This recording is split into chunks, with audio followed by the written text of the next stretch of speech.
soit dans la religion, que ce soit dans la société. Chaque femme engendre à son sein des espoirs. La femme est la racine première fondamentale de la nation. Explique Maria Baba dans une si longue lettre. Femme, tu t'es toujours affirmée. Tout tourne autour de toi. Ceci, Mandiara Bousso, mère fondatrice du Mouridulaï, l'a confirmé. Je connais de braves dames qui méritent la médaille de chevalier de l'ordre des Lions par leur bravoure, leur abnégation et leur dévouement. Et toute femme qui se voit dans ces propos, je lui souhaite une bonne fête des droits de la femme.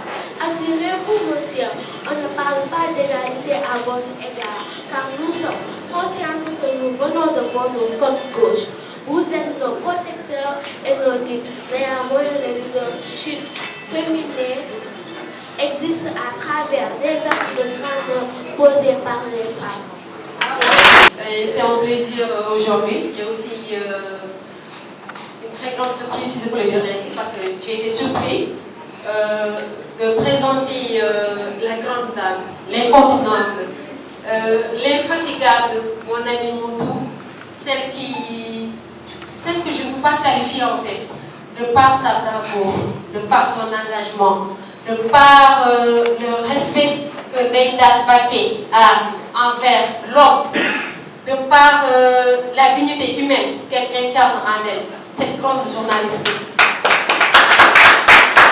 La petite fille de Cheikh Ahmadou Bamba, la fille de l'Afrique, celle qui incarne toujours l'humanisme, l'africanité, et aussi celle qui est là toujours pour se battre, pour dire à la jeunesse que tout est possible. Des fois, elle me marque d'une manière que je ne peux pas expliquer.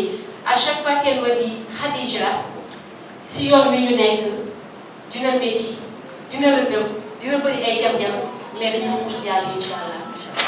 dafay métti tey imaginez-vous une jeune fille de son âge tey am courage def une formation en communication journalisme bu benn loolu doyu ko nga ne yow da ngay gérer sa presse bopp étant jeune xaaru ci kenn du yaay du papa du mag du rak muy metti muy naaj muy guddi li muy daj ci terrain bi mën naa ne kenn du leen ko nettali livre bi ni tey mën naa ne boo xoolee en quelque sorte fi mu jaar ak moom ba bind ko dafa nekk une très longue histoire peut-être que dañ leen di inviter tuuti rek à ce que ngeen dem lire chuchotement pour ngeen mën a comprendre l'inspiration vécu bi nga xamante ne moom la am ak lan moo ko poussé tey ba mu dem ba bind livre bii nii. Je ne peux pas trop parler de Soxna Ndane Mbacké parce que tey nee naa képp ku fi nekk tey ci salle bu ñu la joxee micro ne la waxal si Ndake doo ko jeexal te loo wax da koy xew kon Ndake man damay limité wu fii te di la wax Ndake gàcce ngaalaam man en tant que jeune fille man en tant que Khadija Dièye en tant que doomam yàlla boole ñu ci xeexal Afrique te musuma ko regretté yàlla def tey ñu dem di liggéey muy neex muy métti man ak yow saa yu ñu jaaxle nga doon ne ma carrément dañuy foncé amul dellu ginnaaw yow dañ lay jaajëfal di la wax ne da nga nekk royukaay si Afrique da nga nekk royukaay si Sénégal da nga nekk royukaay si jeunesse bi donc bu ma foo la tey wax si li nga xamante ne si loolu nga nekk et di saluer de passage suñu parents yi nii son papa sa maman ñëpp ñi nga xamante ne tey jàpp si éducation bi def si moom li wax tey ba ñun ñi nga xamante ne ay ndaw lañ ñu mën di si inspiré wu tey di ànd ak moom si li nga xamante ne si loolu la nekk. J'ai été surpris préparé ko ko te li nekk sama xol pour ma wax ko mën naa ne bëri na et que su ma toogee pour bëgg koo wax wala jeexal ko du ma fi jógee je vais juste me limiter là et te dire encore une fois toutes mes félicitations di remercier aussi nos parrains commençant par Djibril Fall que j'appelle Prési ou bien le futur président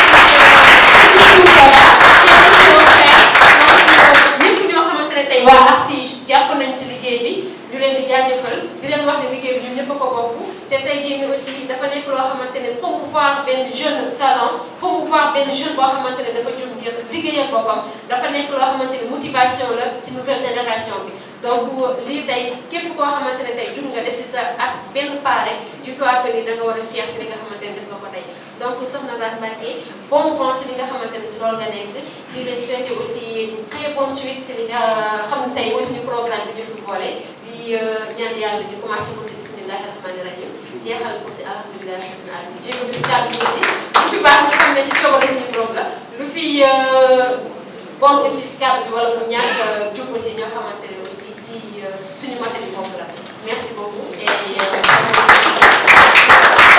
yàlla jul si keneen bi parce que ndax moom nii mu mel jàppale sa ndey baaxee sa baay baax loolu fu mu ne def rek sa ndey baax te lii moom dakaa doon kuy sa baay fàllu mbaax mbaax rek li mën a def waaw papaam am na yar am na teggin teg na ñëpp ci palaas lii mu ne daal yàlla na si yàlla ak yeneen bi Sëriñ Tuuba ak maam jàppale yàlla na ko yàlla gën a jàppale yàlla na ko gën a jàppale si daje sa waaw sant suñu sëriñ suñu kilifa suñu kaw la macha allah am na ay doom macha allah suñu la jàpp rek la leen li mu wax man naa xam seet rek sa ñaar rek suñu ko am jot ko nekk xoolal ko la macha allah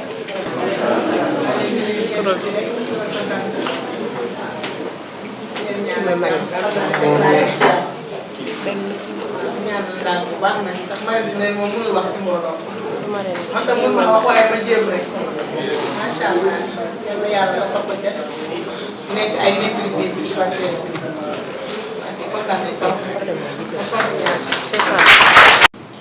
Je suis membre de la MAPS de Tchaïdou.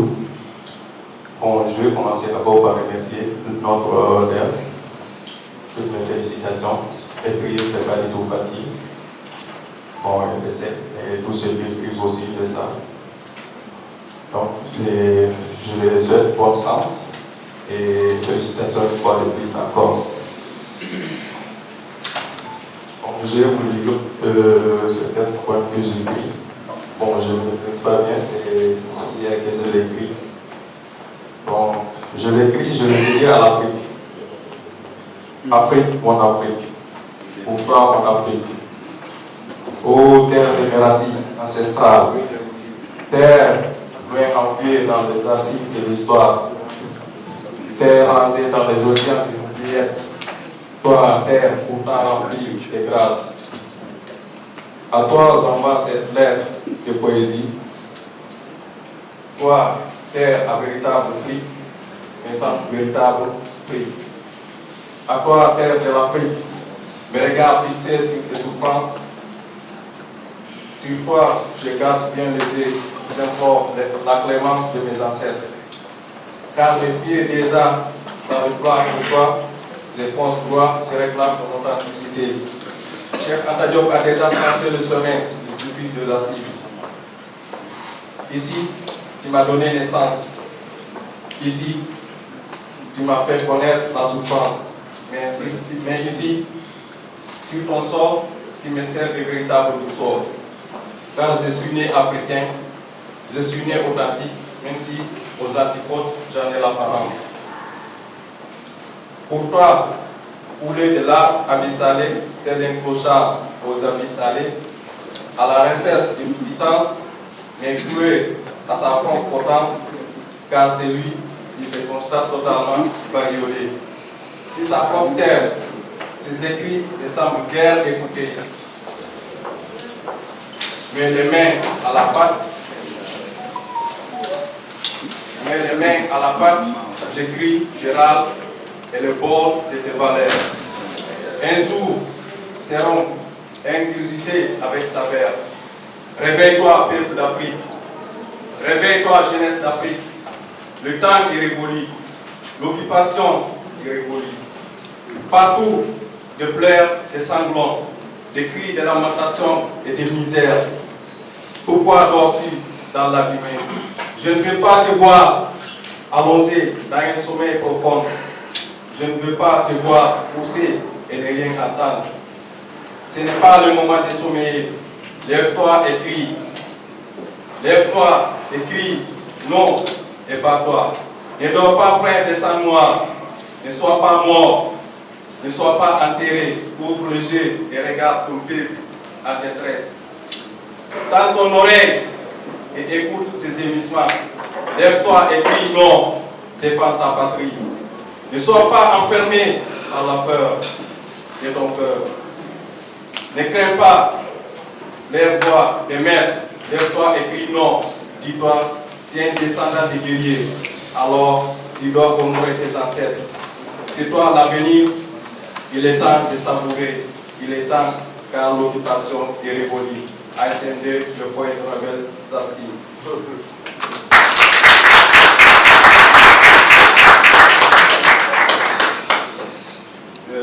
J'ai écrit ça, tout ce que je viens de l'écrire, je vais le dire, ça je l'écris pour tous les écrivains. Bon, ça ne sera pas long. Un écrivain n'écrit pas en vain. Un écrivain n'écrit pas pour du pain. Un écrivain n'écrit pas pour du vin. Un écrivain n'écrit pas pour rien. Un écrivain écrit pour le bien de son peuple, de sa patrie et son propre bien. Un écrivain, sans l'écriture, il n'est plus dans son bain. Je vous remercie. Faire partie de cette merveilleuse assemblée. Je suis particulièrement touché par cette marque de considération de la part de l'autrice qui nous réunit ici, Mme Nakbake. Je salue toute sa famille. Mon ami, mon frère, Papi Bouelfal. Je lui rends hommage. Et tous ceux qui sont ici, je vous dis à vous tous, bonjour et salam. Quand on se réunit pour une cérémonie de dédicace,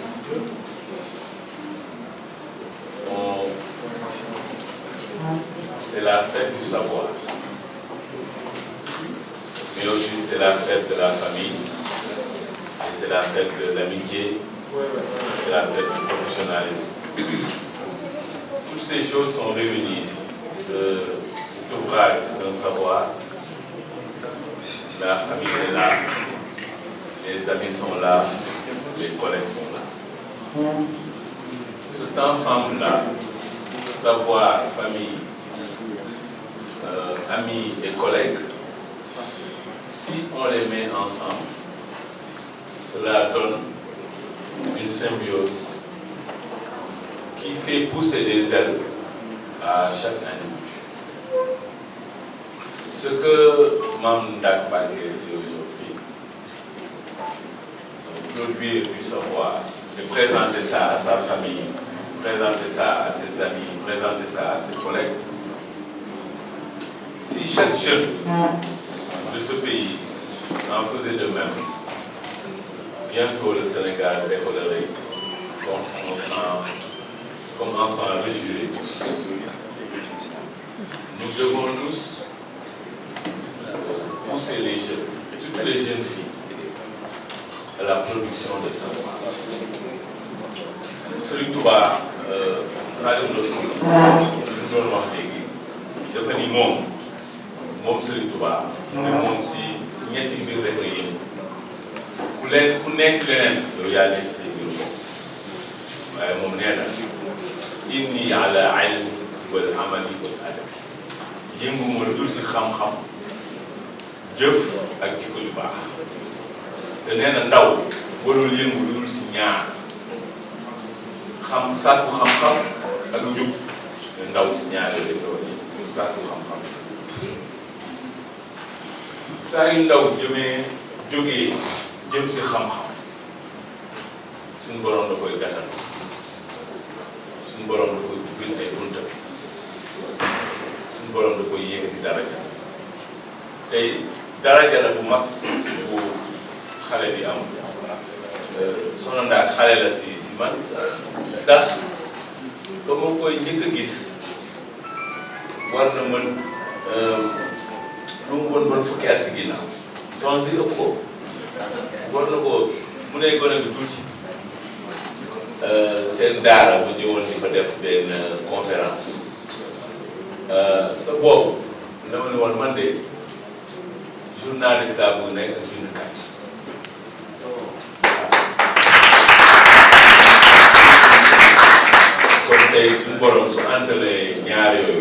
wane ni yéene boobu dëggu la woon ci dañ siy gàttal nag fàttali rek ne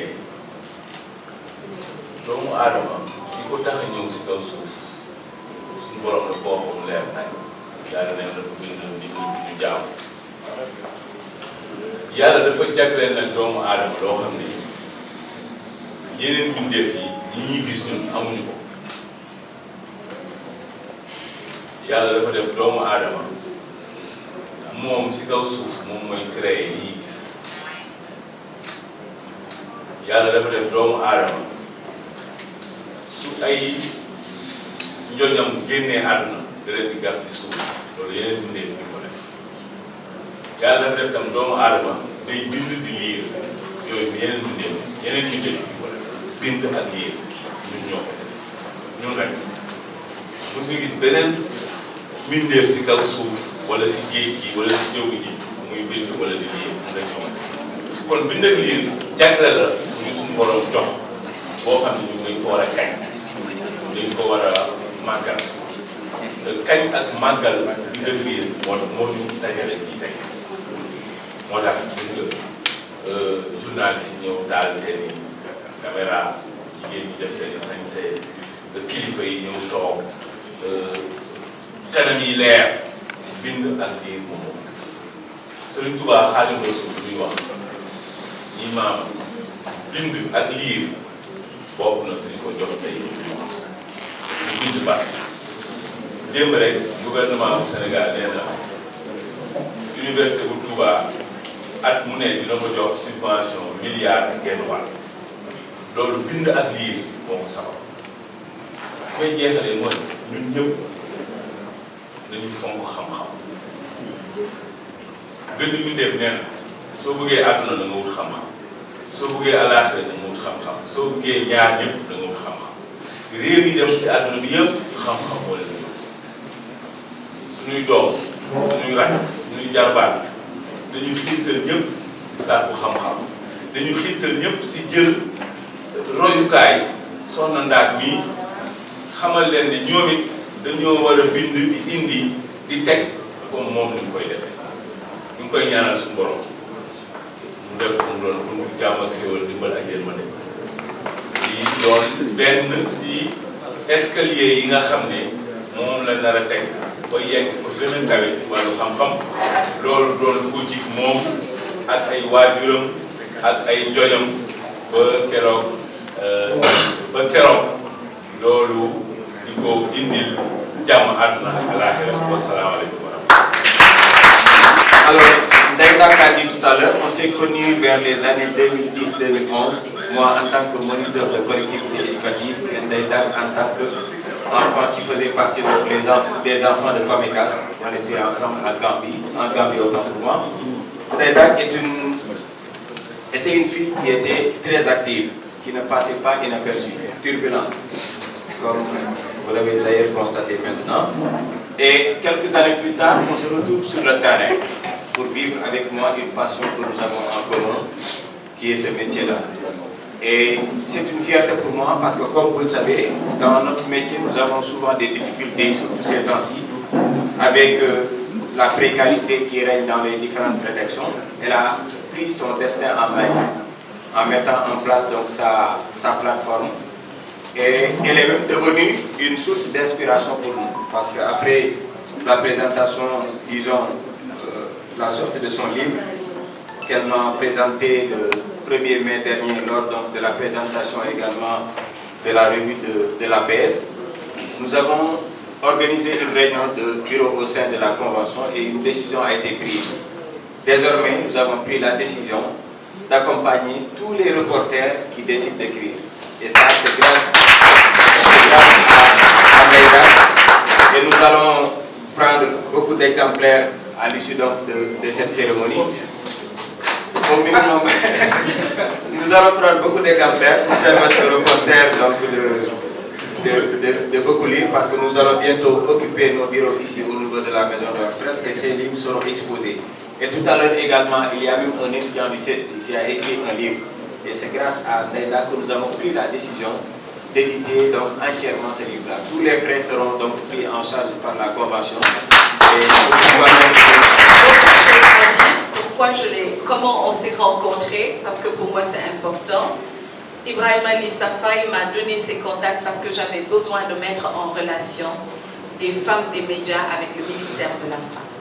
Et quand j'ai écrit à Ibrahima pour lui dire j'ai besoin de rencontrer des femmes qui sont dans la presse en ligne, il m'a recommandé de contacter Mamda. Et Mam, je n'ai pas regretté de l'avoir rencontrée et d'avoir pu la mettre en relation avec le ministère de la Femme, étant entendu que la rencontre pour laquelle nous l'avions invitée était une rencontre où il fallait discuter du rôle et de la place des femmes dans les médias au Sénégal. Et justement de ces femmes qui entreprennent dans les médias. Et sa contribution a été d'une grande utilité pour tout le monde, pour le ministère de la Femme qui avait besoin de faire un rapport à confier au président de la République, mais également pour nous permettre à nous toutes qui sommes entrepreneurs dans les médias de voir quels sont les défis auxquels nous faisions face et comment il fallait trouver des solutions face à ces défis. ndax maa ngi lay félicité di la jaajëfal di la ñaanal yàlla may la gudd fan ak wér di ñaan yàlla li nga xamante ne moom mooy xam-xam bi nga am xale nga wante xale boo xamante ne sa loxo dafa set nga mën a bokk ak mag ñi bool bi ndax wolof na naan xale bu loxoom setee bu mën a bokk ak mag ñi bool bi donc dañu lay ñaanal yàlla gudd fan ak wér-gu-wérle ñu ne doomu ñay dañ koy ñaanal gudd fan kenn du ko ñaanal rek gudd fan lañ lay ñaanal que le Seigneur continue à mettre toutes ses grâces et ses bénédictions sur toi, qu'il continue à t'accorder cette grâce de la clairvoyance et de la sagesse afin que tu puisses continuer à nous gratifier d'ouvrages aussi succulents et des chefs-d'œuvre également, parce que j'ai entendu parler d'un excellent livre, je parlerai d'un chef-d'œuvre. Il faut continuer également à promouvoir le savoir. Nous avons tous besoin de lire, de comprendre, d'apprendre, parce qu'on ne cesse jamais d'apprendre. Et pour un journaliste, l'expérience fera que tu nous sortiras d'autres chuchotements qui nous permettront de pouvoir lire et apprendre énormément de choses de notre société. Merci infiniment pour ta générosité. Ça m'a un peu surpris. Je ne m'attendais pas à prendre la parole. Et je suis venue ici en tant qu'invité. Je ne suis pas venue au nom de F24. Non, je suis membre de la commission d'organisation. Et pour rappel aussi, je suis membre de l'urgence par l'hôpitaliste dirigée par Kim Seba. Mais je vais avoir des sentiments de fierté là. Je suis ak sama sœur Mame Ndar Faye li tax sentiment de fierté lay am dañu yàgg di jooy la position de la femme au Sénégal, surtout au niveau de la presse. Tey jii boo demee dans les débats télévisés rarement ngay mën a am invité boo xamante ni jigéen la te mu ngi taxaw di posé di yor argument yoo xamante ne nii du nekk ne da ngay ñëw pour wax nit ñi ko naqari du nekk ne da ngay ñëw pour atteindre ni du nekk ne da ngay ñëw pour xaste wala da ngay ñëw pour wàññi ni loolu on na combat boo xamante ni man personnellement en tant qu'activiste parce que le Sénégal c'est-à-dire boo xasee identifié ko ne activiste dafa am bët bu ñu lay xoolee mais dañoo bëgg ñu nangu leen aussi que bu ñu nekkee ay activiste aussi am nañu li ñuy wax il faut savoir raison garder ay nit lañu ci peuple bi lañ bokk ay sénégalaises lañu te benn nationalité lañu yor kon tey jii lu mën di xew il faut que considération bi nga xamante ni amoon nañ ko ci li ñuy wax activisme ñu xoolaat ko te ñun tey jii loolu la ñu prôné damay revenir ak ci question position de la femme jigéen ñi tey jii nii man li may wax souvent que ne d'accord ma ak lu ñuy wax 8 mars parce que yaakaar naa bu ñuy wax ne jigéen ñi ban place lañ leen jël Afrique tey jii exemple lañu doon pour ñu ñuy jàngal avec la société matriarcale kon tey jii jigéen ñi war nañu arrêté bu événement amee wala lépp luy mën di xew yow la ñuy chargé que ne ñëw leen solo nduróole taxaw di ñu tàcc di ñu feccal vous n'avez pas droit à la parole donc il faut pas l'accepter man de personnellement dama ko bañ je suis pas d'accord te li tax man d'accord ma am naa ay argument yu ma teg pour développer foofu Mame Ndar nag dafa doon sœur boo xamante ne nii je l'ai connu dans des moments tellement difficiles parce que nous en tant que syndicaliste à l'université ci contexte mouvement d'humeur laa ko xamee mu woo ma téléphone en tant que délégué des étudiants bi ma woowee téléphone ne ma je voulais m'entretenir avec toi en tant que représentant des étudiants je lui ai dit il y a aucun souci parce que loolu lu ñu soxla woon la parce que moment boobu bëggoon nañ ñu dégg ñu ci amuñu woon opportunité pour mu dégg jamono boobu noonu mu nekk journaliste de formation mu jël ñu nag au sérieux jël suñu combat woote ko koo xamante ne nii sérieusement parlé man gën naa tey ji buñ demee ba yenn ci presse bi intéressé woon ci contexte boobu noonu à l'université Sine Saloum bi dafa nekkoon di jox am na loolu loolu nag bokk na ci li jox ndax tey jii mën naa ko parce que nit man damaa bëgg loo nekk di ko def nga am ci identification boo xamante ni ku jàkkaarloo ëllëg gi si biir li ma sama maam doon wax war naa mooy fépp foo jaar boo demee ngeen ko moom loolu dal ko li ñuy wax nii nag nekkul ne dañ koy tëj ay mbéy wala dañuy wax di ko neexal non nit amul naataango moom ci yow ñu lay waxal loo xamante ni nekk ci yow su nekkoon ne du lu nekk ci moom tey jii duñ ko wax kon bu taxawee tey jii mu osé taxaw ne man damay bind ak fi xam-xam loolu tey jii loolu lu ñu mën di waxal tey nee nañu nous la génération des réseaux sociaux nanguwut ñoo jàng non ku bëgg a jàng yaa ngi jàng parce que les réseaux sociaux dafa nekk tey jii nii ñëpp ñoo xamante ne nii dañoo ñëw pour lu baax ña nga ca li nga xam ne dañoo ñëw pour dénigrement tamit ña nga ca ku ci ne nag la la ci intéressé ngay def mais kon buñ def jugement de valeur buñ mettre tout le monde dans le même panier bu fekkee ne tey jii dañoo taxaw ñu ne presse bi aussi position bi ñu nekk di amee tey jii dafa dañoo dem fii wala dañoo dem fii moom lañ ci doon la vitrine bi bokk ci wax man de gëmal naa ko loolu nag des fois dañuy xuloo parce que à tout moment dañuy ñëw développé loo xamante dama ko naan d'accord mais nag dama bëgg encore une fois ñun Sénégalais humanisme bi nga xamante ne nii moom la ñu moo ñëwoon ñu delluwaat relation yi nga xamante ne nii humainement amoon nañ ko ñu delluwaat relation yi nga xamante ne nii tey jii nii xool nañ que ne Sénégal dafa nekk ci benn fissure boo xam ne xaaj nañ ko ñaari fan yi récemment wax naa ko ci benn conférence de presse que ne réew mi ku la ne xaajuñu ko ñaar da ngay nax sa bopp moom kay dañuy xool nan lañ koy boole waaye mais xam nañ ko ba pare kon nag encore une fois maa ngi daal di ko félicitation te loolu laa ko mën a muy wax maa ko def.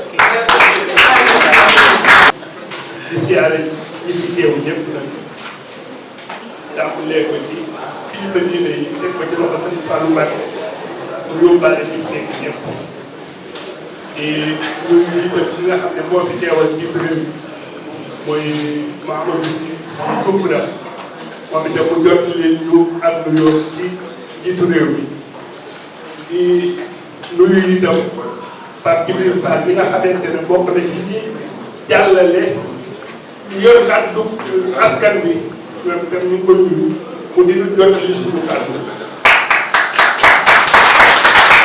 baax itam ñi nga xamante ne ñoo bokk ak Soxna Ndaan ak liggéey muy bindkat yi ak journaliste yi ñëpp ñu ngi leen di nuyu di seet ki nga xam ne moo ne ci kanam ñu teg ko ci loxoom di nuyu famille bi ñi fi teew ñëpp itam di leen xamal ne famille bi ñi ci ëpp teew na tey dañoo sukk bis bu mag boo xam ne mooy bis bi ñuy defal sëñ biir xale Marfa samedi bii di ñëw ne xalifa bi ci boppam yabaloon na ab délégation waaye dañoo am assemblée générale bu wax ne dañ leen ci teewal kon biñ teewee ñoo fi teewal famille sëñ biir xale Marfa bi yëpp itam di wax ne soxna Ndane nag yaakaar naa lii rek la war a mel ndax kan mooy sa maam mooy sëriñ biir xale Amar Fall mu taxawal université ak ñaar téeméeri ak fukk ak ñeent wala ñaar téeméeri ak ñaar fukk école française bi njëkk a taxaw door a taxaw kon yaakaar naa ne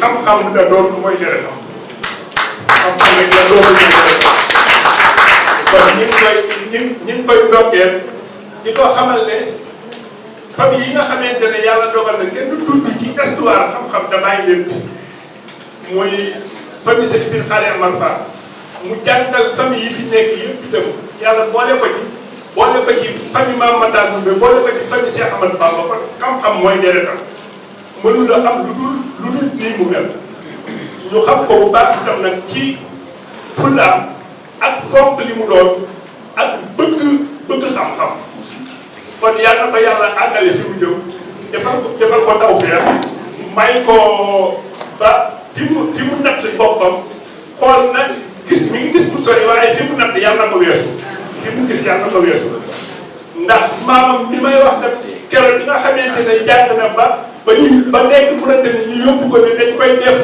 mu nekk fa di jiite wala muy jàngale dem ne leen xeeb naa loolu yaakaar naa ne boo seetee africain bi njëkk a génn 1500 nangam dem ba xayrawaan jàngi fa yokk xam-xam bi indi ak université jàpp ma ne histoire amaat na ko budul maamam moom nii waaw monsieur le ministre de ne la yóbbante yooyu tam ci njiitu réew mi nga ne ko d'accord nañ ne ñi ngi fàttaliku histoire waaye nag dañuy jox sëriñ bi Xaali Amar Fall ak cër ndax li mu def ci xam-xam ñu fu nekk ñi di fa tuddee ay université ay professeur te moom mooy professeur yi kon war nañ koo mën a fàttaliku loo xam ne dinañ dundal liggéeyu sëñ bi Xaali Amar Fall xeebuñu nag li nga xamante ne ci ba dee théâtre defoon na ko tuddi ko benn entité théâtre waaye nag ñi ngi lay xamal ne daal nañ ko fàttaliku Pape Djibril yow itam boo demee jëpp fa ñuy nase nga nekkal fa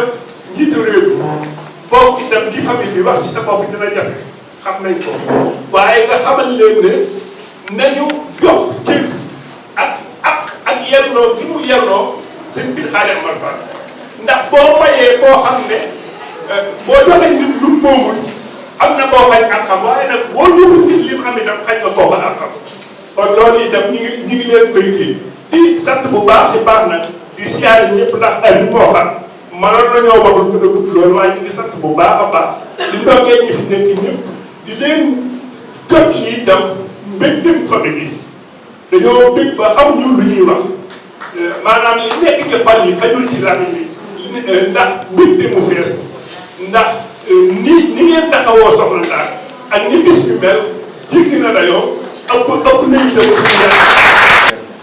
Je vais commencer par dire à Mamdak bravo. Bravo pour deux choses. La première, ça me concerne directement. Parce que depuis que je suis en classe de 3e, on vous demande d'écrire. Et jusqu'à présent, à 55 ans, je n'ai rien écrit. Pour dire qu'elle a été brave. Qu'elle a été brave. C'est mon professeur de français, au vu de mes dissertations de plusieurs pages, qui m'a dit qu'il faut penser à écrire un livre. J'y pense, c'est vrai. Mais je ne me donne pas le temps de le faire. Donc bravo pour ça. Bravo aussi pour avoir affronté le monde de la littérature. La littérature, pour ceux qui suivent les émissions littéraires dans les médias, savent que ce n'est pas évident d'écrire. Ce n'est pas évident de se soumettre à la critique des uns et des autres. Ce n'est pas évident de prendre sa plume et de retracer ce qu'on veut faire, ce qu'on pense, ce qu'on vit. Ce n'est pas évident. Elle l'a fait, bravo pour ça. Alors la famille Sanguiri est toute fière aujourd'hui de voir un de ses autres enfants publier un livre. Après Pamata Diallo, qui est son cousin, Pamata Diallo, qui est aujourd'hui chroniqueur à Walf, je crois, qui est son cousin à Bandak. Donc la famille Sanguiri est fière de ses enfants. La famille Sanguiri est fière de ses petits-enfants. Vraiment, c'est un jour de fierté et d'honneur. Vraiment, notre fille Bandak, pratiquement pour cette on a choisi peut-être une autre voie qui n'est pas la littérature. Mon papa n'a et pour nous, même le fait d'écrire des SMS, ça nous pose problème. Donc si on parvient à avoir une fille qui a édité le livre, vraiment, ça, ce n'est que plaisir pour nous. Donc merci Mamdak. Vraiment, nous sommes très fiers de vous. Vraiment, en tant que représentant de l'association des techniciens vétérinaires du Sénégal ici. Félicitations. Bonjour à l'assistance au niveau du Présidium, M. Toukara, M. Fabien Fall et des autres messieurs. Bonjour à la famille de Mamdak et aux journalistes et à toute l'assistance. Bon, je n'avais pas prévu du tout de parler, du coup tu me prends au dépourvu. Mais c'était vraiment un plaisir d'assister aujourd'hui à cette cérémonie. C'est un plaisir de voir une jeune dame, très ambitieuse percée, très engagée également, mettre un pas très intéressant et très important dans sa vie future de littérature et de culture. Je reçois toutes nos félicitations mes sincères félicitations et chaleureuses également. Je suis très fière de te voir aujourd'hui marquer ce pas et de te voir en compagnie de ta famille, de tes amis, de tes confrères journalistes, de tes amis serviteurs et de vraiment tous ceux qui te sont chers. Je suis fière de te voir aujourd'hui, voilà, je ne sais même pas quoi dire, juste te dire de continuer dans cette lancée, tu es sur la très bonne voie. Les témoignages que je donnerai peut-être à l'égard de ta famille et de ceux qui sont là, c'est que tu es une jeune dame très engagée, très sérieuse, très disciplinée et avec des ambitions quand même très claires et nettes. Donc tout ce qu'on peut faire, c'est te féliciter, te souhaiter une très bonne route, plein de succès pour ta vie professionnelle et que d'autres chuchotements s'en suivent, Inch'Allah, avec des prix, des consécrations à l'international et en Afrique également.